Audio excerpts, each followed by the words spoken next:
is guilty of murdering his wife. Trial attorney Richard Roth has been following this with us for the last few weeks. Richard, first-degree murder, a lot of people agree with this when I'm looking at my Facebook page and Twitter, but there are people that do not. In your mind, what are the top appellate arguments for this?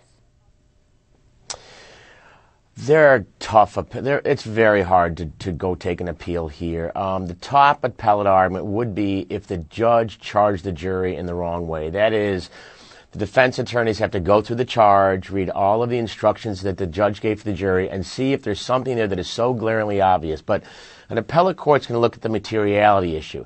If, for example, the judge presumably made a mistake on an objection to evidence or made a mistake on the charge, the issue is it material or is it harmless error? So it's a toughie to appeal, especially when the judge made that statement.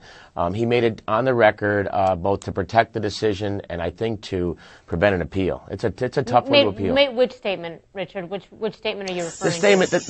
The statement that we just saw, where he essentially, instead of focusing, when the judge did sentencing that you just showed on the air, instead of focusing on the alibi and the hotel room, he really focused on what happened at the incident and how he, as your last commentator said, did it to punish her, how there were 30 blows.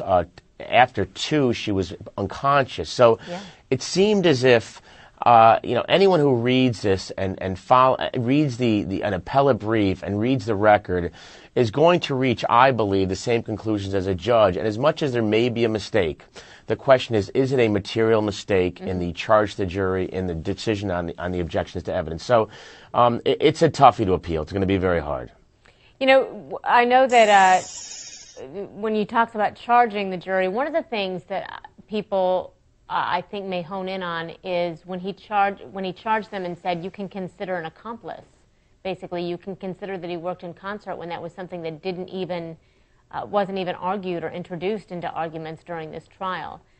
Between that and maybe the daycare worker's testimony that he allowed in, are either of those strong enough to secure an appeal or no?